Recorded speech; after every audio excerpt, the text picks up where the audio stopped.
Have you ever actually pictured your digestive system?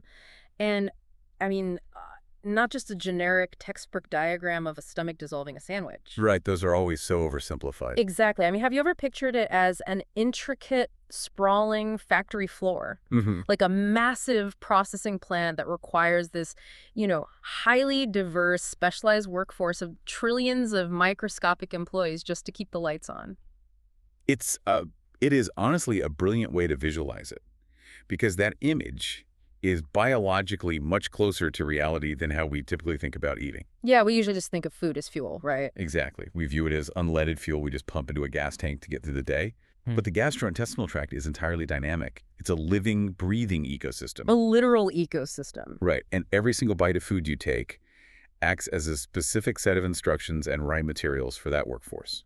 So today on the deep dive, we are looking at this fascinating diagnostic manual called Engineering Dietary Resilience. It's a great source. It really is. And our mission today, whether you're someone stuck in a food rut or dealing with sensory sensitivities or just looking to optimize your gut, we want to understand the mechanical failures of eating the exact same foods every day. And uncover a blueprint for expanding your diet safely. Because the human body is an incredibly adaptable analog machine, but it requires a specific kind of maintenance to build true dietary resilience. Okay, let's unpack this. If we view the gut as a processing plant, what actually happens to the machinery when someone decides to eat the exact same meal prep every single day for Yeah. months? It's not good. Like someone who eats the same desk salad 5 days a week just out of pure convenience. Right. Well, the machinery starts to rapidly break down, and it happens through two distinct, pretty devastating mechanisms. Okay, what's the first one? The first is what we call microbial starvation. So inside your gut, every microbiotic species acts as a highly specialized worker, and they operate on the rule of substrates. Meaning they need like specific raw materials to do their specific jobs? Precisely. Certain microbes only eat specific types of plant fibers. So if you eat a highly diverse diet, you provide a massive variety of substrates. All the workers are fed, they're busy, and they create a competitive, balanced environment. Makes sense.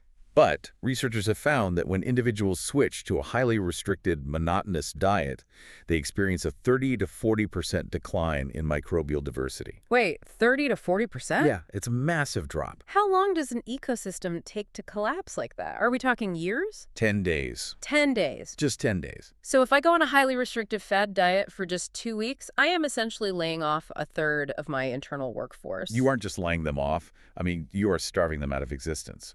When you remove their specific raw materials, those beneficial microbes die off. Oh, wow. And because nature abhors a vacuum, that suddenly empty real estate on your gut lining is quickly monopolized by opportunist, often inflammatory species. So half the factory workforce is gone, and the ones left are causing damage. But you mentioned two mechanisms of breakdown. What's the second? System overload, the toxicity bottleneck. Okay, what does that mean? Well, when you constantly process the exact same inputs daily, trace environmental elements begin to bioaccumulate. Think of your liver and kidneys like toll booths on a highway. Okay, toll booths. Got it. They are incredibly efficient at processing and clearing out low-level toxins, things naturally found in our environment, as long as the cars arrive at a manageable pace. Right. But if you send 1,000 cars to one toll booth at the exact same time, traffic backs up. So think about your meal prep this week if you're listening right now. Did you make a massive batch of brown rice on Sunday to eat for lunch every single day until Friday? Because you might be accidentally creating a heavy metal bottleneck. Brown rice is the perfect example. It's universally viewed as a health food, but rice naturally absorbs inorganic arsenic from the soil. Which sounds scary. Right, and it concentrates specifically in the bran, which is the exact part you eat when you choose brown over white rice. The FDA infant cereal limit for arsenic is only 100 parts per billion. Your body can clear a serving of rice perfectly fine, but when you eat it daily, the toll booth backs up. Because the arsenic accumulates faster than you can excrete it. Exactly. And it's not just rice. The manual points to canned tuna creating a bottleneck for methylmercury, which bioaccumulates and can lead to neurological damage. Over time, yes. But the one that absolutely blew my mind was spinach. I mean, people throw massive handfuls of raw spinach into their morning superfood smoothies, totally convinced they are optimizing their health. And instead, they are creating a massive oxalate bottleneck. I need you to explain the math on this because the numbers sound impossible. How does a minor 4 milligram increase in urinary oxalate excretion spike the risk of kidney stones by 100%? It's crazy, right? It all comes down to crystallization. Okay. Oxalates are naturally occurring compounds in plants like spinach, almonds, and beets. When you consume them occasionally, they bind to calcium in your digestive tract and leave through your stool. Normal processing. Right. But when you consume massive liquid doses of raw spinach every single morning, the sheer volume of oxalates overwhelms the gut's ability to process them. So they spill over into the bloodstream. Yes, and they head straight to the kidneys. Oh. Because the kidneys are already filtering calcium, the oxalates bind to it there, forming tiny, razor-sharp crystals. Ouch. Yeah. It doesn't take much to shift the urine from being a liquid to being supersaturated. Once you cross that threshold, crystal formation just skyrockets. So returning to our factory floor analogy, the byproduct waste from that single raw material is just piling up in the corner day after day until the gears completely jam. Exactly. Variety isn't just a culinary preference to keep dinner interesting. It is a profound biological safety mechanism. We dilute environmental toxins by constantly rotating our botanical inputs. Okay, so if the gut is literally dying without variety, if monotony is poisoning the system and starving the microbes, why don't people just eat something else? What is physically stopping someone from just ordering a different item off the menu? For a large portion of the population, extreme dietary repetition isn't a choice. It is a vital neurological shield against profound overwhelm. Okay, so we're moving from convenience into clinical territory here. Yes, we are moving into the diagnostic reality of avoidant restrictive food intake disorder, or ARFID. And we need to draw a very hard line here. ARFID has absolutely nothing to do with body image, weight concerns, or a desire to be thin, right? Nothing at all. Yeah. That is the fundamental difference between ARFID and disorders like anorexia or bulimia. Food avoidance in ARFID is driven entirely by a search for safety. Safety from what? Think of the brain of someone with ARFID like an incredibly sensitive malfunctioning smoke detector. Okay. It isn't just sounding an alarm when there's a fire. It is deploying the ceiling sprinklers, locking the fire doors, and shutting down the entire building just because someone burnt a piece of toast. Wow, so the nervous system is violently miscategorizing a normal food input as a lethal threat. Exactly. What triggers that smoke detector? Usually it's one of three physiological drivers. The most common is intense sensory sensitivity.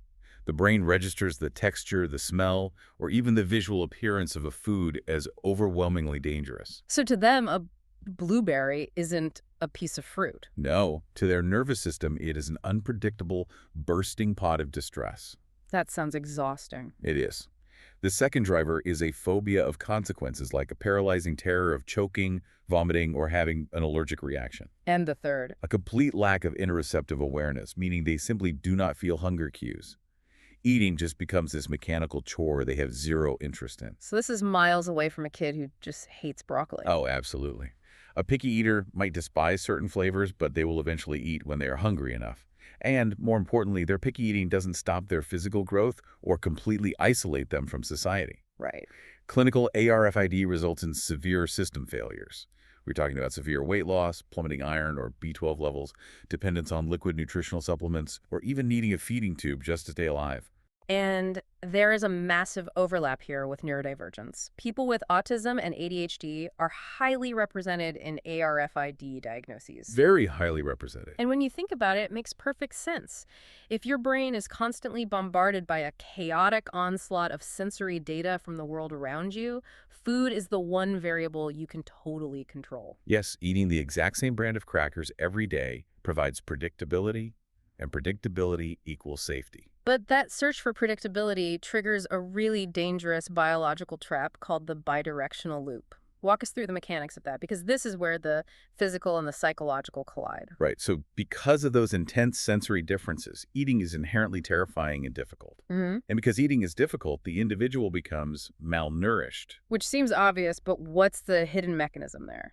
Your brain requires specific nutrients, amino acids, vitamins to synthesize neurotransmitters like serotonin and dopamine, which regulate your mood and stress level. Oh, I see. So the malnutrition is literally starving the brain of the raw materials it needs to stay calm. Precisely. Their biological stress tolerance plummets. And because their nervous system is now running on fumes, their sensory sensitivity goes into hyperdrive, Making everything feel louder, brighter, and more overwhelming. which makes the idea of eating a new, unpredictable food even more terrifying than it was before. It is a self-feeding downward spiral. And unseen ingredients like a mixed casserole or a liquid center trigger absolute panic because the sensory input cannot be visually verified beforehand. Exactly. But wait, this presents a massive contradiction. You're telling me the gut microbiome is collapsing and toxicity is building up because of monotony. Yes. But the patient's brain will go into clinical panic, a literal physiological shutdown, if you try to change their diet. How do you possibly fix the biological factory without deeply traumatizing the person? That is the ultimate clinical tightrope. You cannot force compliance. You can't just mandate that someone eat a salad. Right. But before we can even talk about how to navigate that tightrope, we have to know exactly where we are trying to go. We need to define the biological destination.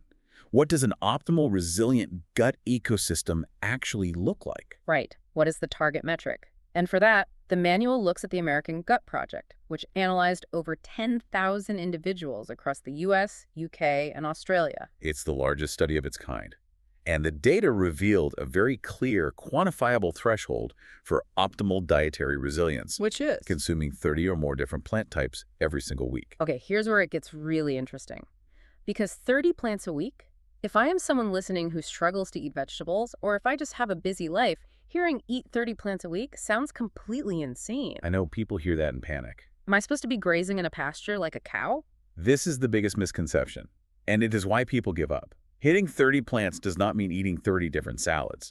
We have to completely redefine what a plant is in this context. Thank goodness. The metric is actually 30 diverse botanical inputs. Explain how broad that category is. Because it's not just leafy greens. Not at all. A botanical input includes whole grains like oats, quinoa, and brown rice. It includes every type of legume, lentils, chickpeas, black beans. It includes all nuts and seeds. That's okay, that's here. And the absolute game changer for most people.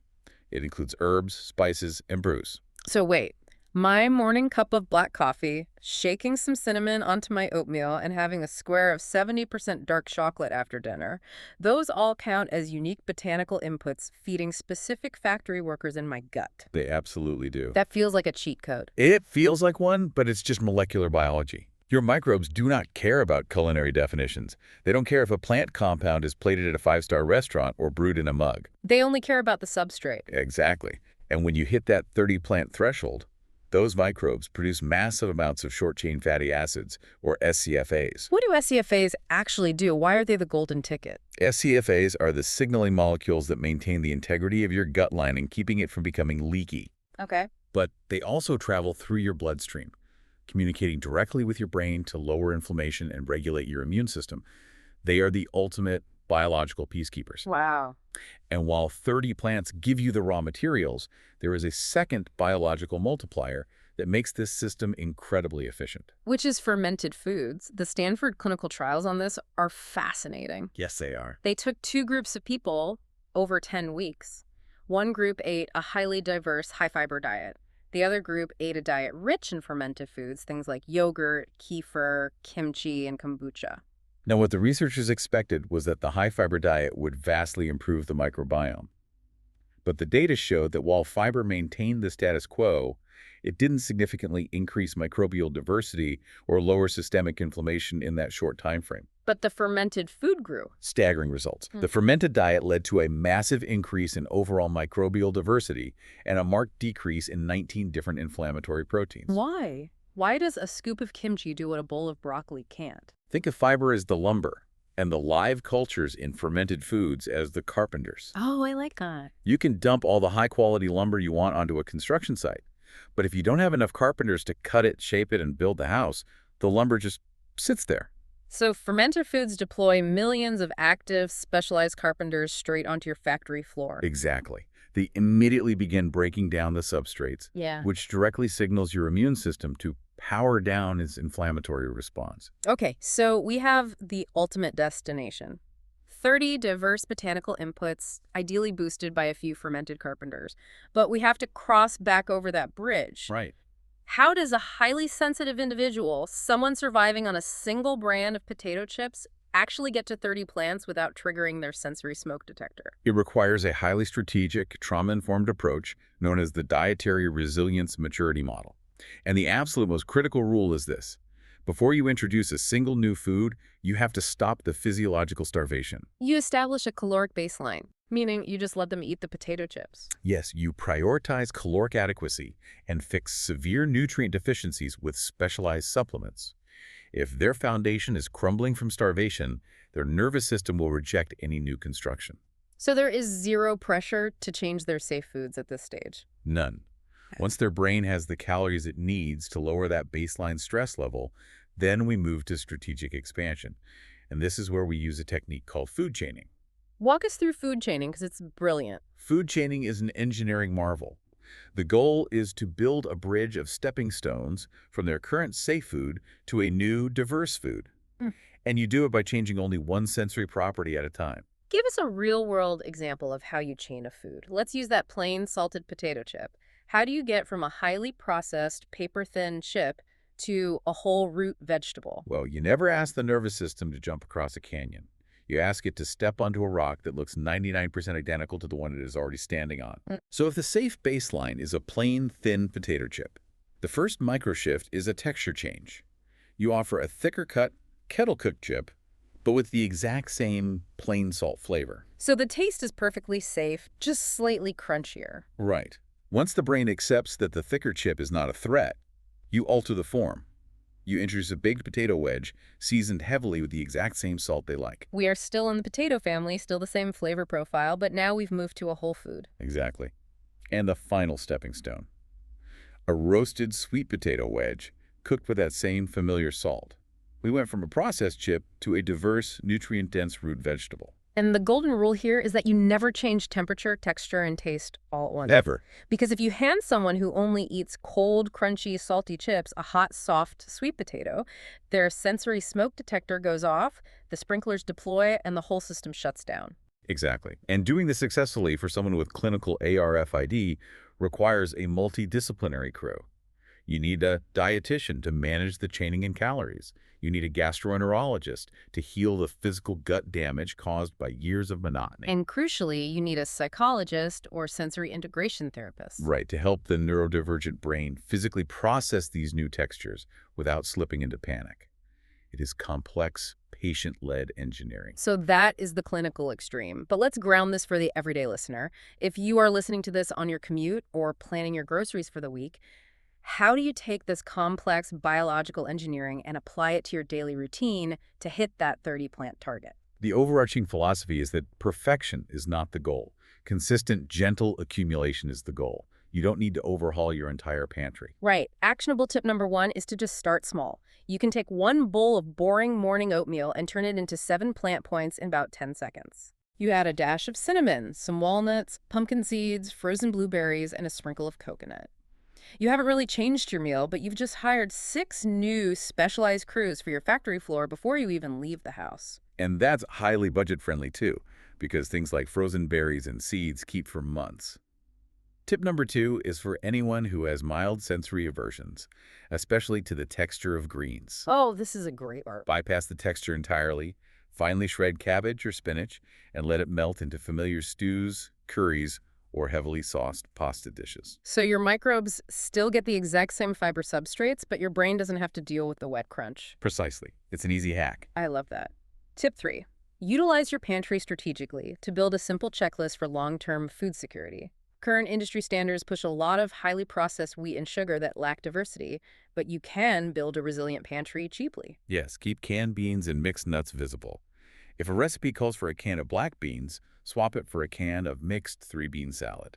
It takes 0 extra prep time, costs the exact same, but immediately triples your legume diversity.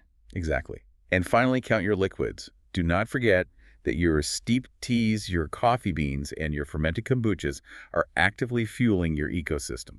But there is a massive warning light flashing over all of this in the source material.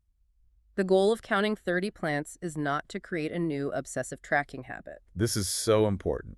We are trying to reduce anxiety around food, not replace one rigid restriction with a new numerical obsession. Right. If you only eat 12 plants this week, but last week you only ate 10, your biome is stronger.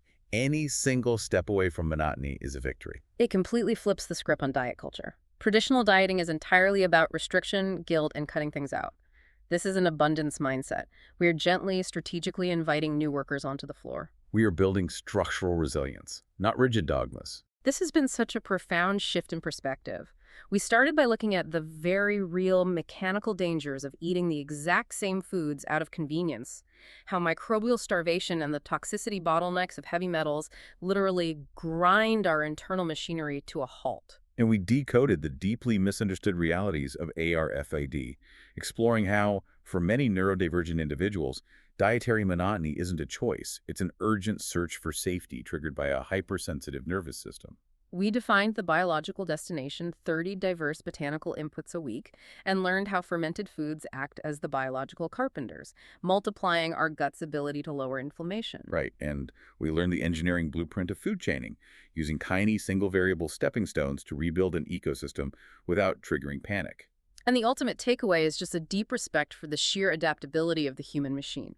Whether you are navigating the clinical complexities of sensory overwhelm or simply trying to break out of a lazy meal prep rut, the path forward relies on gentle, strategic expansion. By respecting your nervous system's boundaries and gradually introducing new botanical raw materials, you are doing so much more than just feeding yourself. You are engineering a thriving, resilient ecosystem. Start with just one new plant today and let the system upgrade begin. The next time you look down at your plate, ask yourself, are you just putting fuel in a tank to stop your hunger, or are you delivering the exact raw materials your trillion tiny specialized workers need to keep your factory running tomorrow? Thanks for diving deep with us.